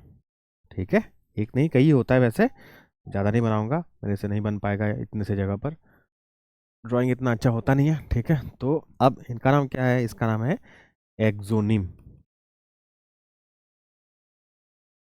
ठीक, चलो तो अब नेक का फंक्शन लिख लेते हैं। नेक का फंक्शन क्या लिखेंगे हम लोग, चलो सेकेंड जो पार्ट है उसका नाम क्या है, नेक है। नेक में दो कंपोनेंट हमने सीखा, एक है proximal centriole, proximal centriole book में नहीं है तो बस नाम में लिख रहा हूँ। फिर दूसरा है क्या, डिस्टल सेंट्रियोल। ठीक है, डिस्टल सेंट्रियोल बुक में नाम भले नहीं हो, लेकिन वो दिखाया गया है एटलीस्ट डायग्राम में, और इसलिए मैंने यहाँ पर लिखा कि डिस्टल सेंट्रियोल से ही क्या बनता है, एक्सोनिम्स बनता है। तो हम लोग लिखेंगे, ये जो है इनको कहा जाता है बेसल ग्रेन्यूल कहा जाता है। बेसल ग्रेन्यूल मतलब जहां से बन रहा है, जिस ग्रेन्यूल से, ठीक है, डिस्टल सेंट्रियोल से ही बन रहा है ना, तो इनको बेसल ग्रेन्यूल कहा जा रहा है। बेसल ग्रेन्यूल ऑफ क्या बन रहा है, ऑफ एक्सोनिम्स। एक्सोनिम्स क्यों जरूरी है? which help in what? in the flagellar movement. वो फ्लैजेलर मूवमेंट मतलब टेल के मूवमेंट के लिए जो बहुत ही क्रूशियल है। ठीक है, चलो अब नेक्स्ट आ जाता है कौन सा पार्ट? नेक्स्ट आ जाता है हमारा ये बीच वाला पार्ट। ये सॉर्ट ऑफ स्पर्म का बैटरी है बच्चों। बैटरी मतलब क्या? स्पर्म को अंदर जाके रेस लगाना होता है ना, तो फिर किसके अंदर जाके? फीमेल के बॉडी के अंदर जाके। तो ये क्या है? ये बैटरी है जो हेल्प करता है एनर्जी प्रोवाइड करने में। तो अगर सेल का बैटरी अगर हम लोग बोलेंगे तो सेल का बैटरी क्या होता है बताओ? माइटोकॉन्ड्रिया। तो यहाँ पर ढेर सारा माइटोकॉन्ड्रिया है बच्चों, जो एक दूसरे के साथ फ्यूज होकर एक लंबा सा माइटोकॉन्ड्रिया बना लिया है, और उसने एक्सोनिम के चारों तरफ ना ऐसे उसको सांप की तरह घेर के रखता है। इसीलिए कई बार हम लोग इस माइटोकॉन्ड्रिया को माइटोकॉन्ड्रियल स्पाइरल भी कहा जाता है। बड़ा सा लंबा सा माइटोकॉन्ड्रिया है और उसने घेर के रखा है किसको? उसने घेर के रखा है इन एक्सोनिम्स को। ठीक है, तो ये क्या है? ये माइटोकॉन्ड्रियल स्पाइरल है। दिस इज ए की component, very important component of the sperm. ठीक है, माइटोकॉन्ड्रियल स्पाइरल। तो यही मिडिल पीस का मेन कंपोनेंट है, ये जानने से हो जाएगा। चलो नेक्स्ट हम लोग लिखेंगे थर्ड कंपोनेंट क्या है?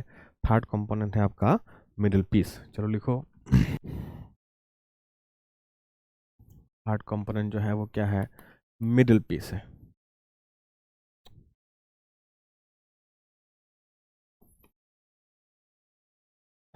मिडिल पीस में क्या होता है?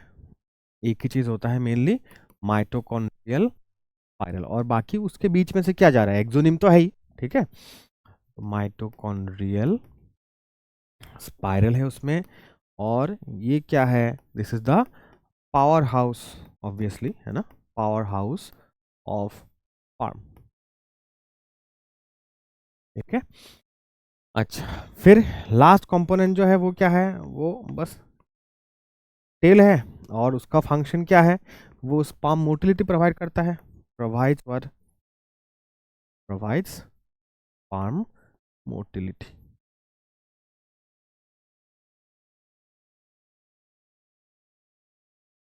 ठीक है, चलो अब हो गया ये सारा कंपोनेंट, सबके बारे में हमने जान लिया। चलो ठीक है, तो ये स्पर्म का स्ट्रक्चर हो चुका है। तो एनसीईआरटी में आते हैं हम लोग। तो देखो एनसीईआरटी में आई गेस ये पूरा आपको समझ में आ चुका है। बाकी बाहर का जो कवरिंग होगा वो डेफिनेटली क्या होगा? प्लाज्मा मेम्ब्रेन होगा। ठीक है, एनसीईआरटी में अभी हमने कहाँ तक कवर किया है? ये देखो, जो जहाँ पर टेल के बारे में लिखा है, ठीक है, हाँ यहाँ तक, facilitate sperm motility essential for fertilization, यहाँ तक हमारा कंप्लीट हो चुका है। ठीक है, उसके बाद थोड़ा सा कुछ डाटा दिया गया है स्पर्मेटोजेनेसिस के ऊपर, उसको डिस्कस करेंगे हम लोग। यहाँ पर क्या लिखा गया है? कहा गया है कि अगर एक, जैसे आपने अक्सर सुना होगा आजकल ना, जैसे बहुत ज़्यादा प्रॉब्लम है क्या? फर्टिलाइजेशन को लेके, फर्टिलिटी बहुत प्रॉब्लम होता है, इसीलिए फर्टिलिटी क्लिनिक्स भी जगह जगह शहर शहर में बन चुका है। तो अब मेल में क्या प्रॉब्लम होता है? एक कॉमन प्रॉब्लम होता है, स्पर्म काउंट कम होता है। अब देखो काउंट कितना जरूरी है। एक ह्यूमन मेल को एजेकुलेट करना चाहिए एक बार में 200 to 300 मिलियन स्पर्म्स। ठीक है, एक बार में इजेकुलेट मतलब रिलीज करना। और अगर उस फर्टाइल होना है उस बंदे को, 200 to 300 रिलीज करना है ही, उसमें से कम 60% ऐसा स्पर्म होना चाहिए जो नॉर्मल शेप एंड साइज में, जैसा हमने पढ़ा वह उसमें आ चुका है। ठीक है, प्रॉपर हेड नहीं बना, टेल प्रॉपर बना ही नहीं अभी तक, स्पर्म आप 300 नहीं 400 मिलियन रिलीज कर रहे हो, लेकिन उसमें बहुत सारा स्पर्म है जो पूरी तरह मेच्योर नहीं हुआ है, तब तो फिर फायदा नहीं है। ठीक है, और ये जो 60% स्पर्म्स है, उनमें से कम एटलीस्ट 40% ऑफ डेम, ये 60% में से 40% मतलब एज ए होल टोटल का कितना? 24%। 24% ऑफ द टोटल स्पर्म्स, उनके पास कम से कम क्या होना चाहिए? विगोरस मोटिलिटी होना चाहिए, मतलब उनके पास टेल बढ़िया से बना हुआ होना चाहिए, और साथ में उनके पास माइटोकॉन्ड्रियल स्पाइरल में इतना एनर्जी होना चाहिए कि फटाफट अपने टेल को मूव करके भाग के जाके पहुंच पाए कहाँ तक? ओवम तक पहुंच पाए। ठीक है, ये 24% जितने में कम से कम इतना मोटिलिटी होगा तब जाके चांस है कम से कम ये मिलियंस में से 200 से 300 मिलियन में से जाके 200-300 कम से कम जाके फिनिशिंग लाइन तक पहुंचेगा। मतलब 1 इन ए मिलियन पहुंच पाता है, इतना स्ट्रॉन्ग रेस्पॉन्स होता है किसका, फीमेल इम्यून सिस्टम का। आई बात समझ। चलो अब देखो बच्चों, अगर आप लोग नीट के लिए पढ़ाई कर रहे हो तो एक चीज और जान लो इस स्ट्रक्चर में जिसके बारे में मैंने पहले नहीं कहा, वो है क्या, प्रोक्सिमल सेंट्रियोल। ये बहुत इंपॉर्टेंट है बच्चों। ठीक है, प्रोक्सिमल सेंट्रियोल ये जो यहाँ पर नेक पे है, उस डिस्टल का तो काम समझ में आ गया। प्रोक्सिमल का काम क्या है बच्चों, प्रोक्सिमल का काम होता है जब स्पर्म फ्यूज होता है ओवम के साथ ना, तो ओवम में ठीक है न्यूक्लियस तो है, लेकिन उसमें एक बहुत इंपॉर्टेंट सेल ऑर्गेनेली नहीं होता। क्या नहीं होता, सेंट्रोजोम नहीं होता बच्चों। ठीक है, सेंट्रोजोम क्यों जरूरी है, मैंने कहा माइटोटिक स्पिंडल बनाने के लिए जरूरी है। माइटोटिक स्पिंडल क्या है, जब सेल डिवाइड होता है एनिमल सेल, तो क्रोमोसोम्स को दोनों तरफ खींचने के लिए, ताकि न्यूक्लियस डिवाइड हो पाए ना, न्यूक्लियस में क्रोमोसोम डिवाइड कर पाए हम लोग, तो क्रोमोसोम्स को खींचने के लिए कुछ थ्रेड लाइक स्ट्रक्चर बनता है। और थ्रेड लाइक स्ट्रक्चर कहाँ से बनता है, सेंट्रोजोम से। ये सेंट्रोजोम नहीं होता किस में, ओवम में नहीं होता। तो मान लो स्पर्म ने अपना न्यूक्लियस दे दिया और ओवम के पास न्यूक्लियस है, फ्यूज होकर डिप्लॉयड जाइगोट बन गया, दोनों का हैप्लॉयड हैप्लॉयड मिलके। उसके बाद उसको डिवाइड करके क्या बनाना पड़ेगा, एम्ब्रायो बनाना पड़ेगा ना। तो स्पर्म, क्योंकि ओवम के पास अपना कुछ नहीं होता, तो ये अपना क्या लेके जाता है, एक सेंट्रियोल लेके जाता है, जो क्या बना सकता है, माइटोटिक स्पिंडल बना सकता है। ठीक है, तो अगर स्पर्म के पास देने के लिए प्रोक्सिमल सेंट्रियोल जो एक्स्ट्रा सेंट्रियोल लेके घूम रहा है ये नहीं होता, तो फिर भले ही फर्टिलाइजेशन होकर जाइगोट बन जाता, लेकिन फिर जाइगोट डिवाइड नहीं कर पाता, क्योंकि ओवम के पास खुद का क्या नहीं है, सेंट्रियोल या फिर सेंट्रोजोम नहीं है। सेंट्रियोल सेंट्रोजोम का ही पार्ट है। ठीक है, आई बात समझ। तो proximal centriole in the sperms is crucial for what, for embryogenesis. In absence of this proximal centriole, although, ध्यान से सुनना, although fertilization will occur but embryogenesis will not occur. है ना, इंटरेस्टिंग बात। चलो फिर तो प्रोक्सिमल सेंट्रियोल लिख लेते हैं, it is crucial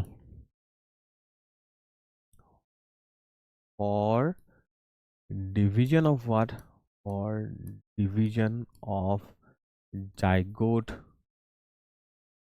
to occur.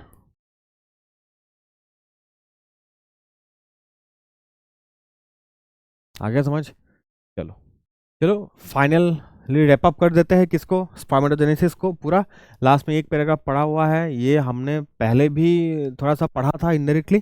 तो यहाँ पर क्या कहा गया है, जो ये sperms released from the what seminiferous tubules, उससे रिलीज होके फिर कहाँ चला जाएगा, transported by the accessory ducts, हम जानते हैं पहले ही पढ़ा हुआ है।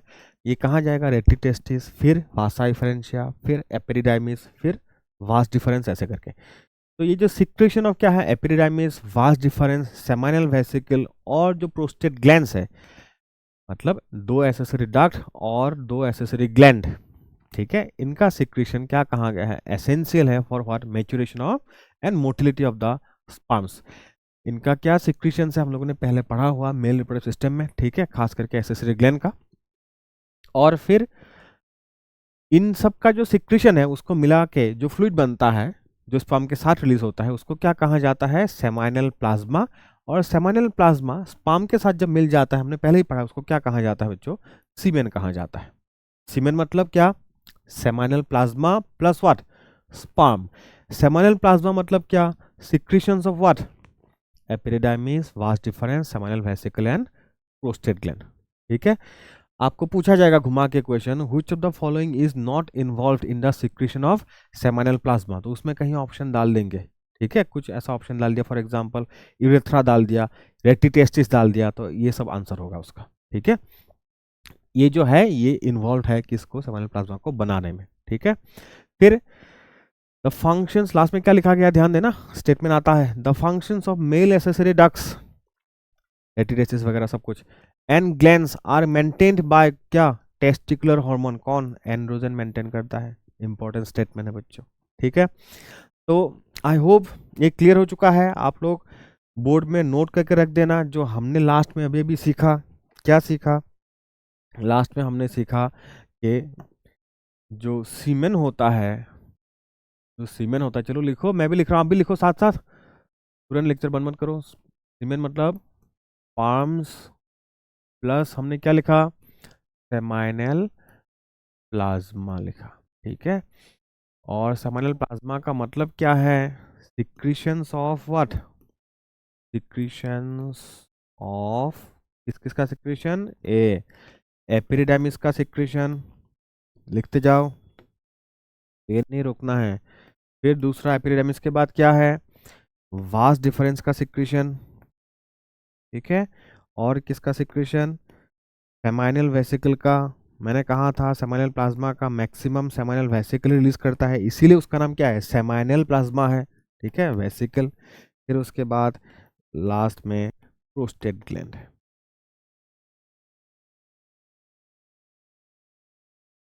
ठीक है। तो ये हो गया सीमेन, ठीक। और लास्ट में हमने क्या देखा कि सारा एसेसरी डक्ट और एसेसरी ग्लैंड का फंक्शन मेंटेन करता है कौन, एंड्रोजन मेंटेन करता है। तो आई होप आपका स्पर्मेटोजेनेसिस क्लियर हो चुका है बच्चों। कुछ भी क्वेश्चन आने से आप लोग लगा पाओगे तो आप लोग क्वेश्चन प्रैक्टिस करो, ठीक है। चलो, और आप लोगों को वीडियो के नीचे एक लिंक मिलेगा गूगल फॉर्म का, जिसको फिल करोगे, बेसिक फॉर्म है, तो आपको ये जो मैंने बोर्ड पे लिखा है उसका पूरा आपको पीडीएफ मिल जाना है बच्चों, ठीक। चलो, थैंक यू।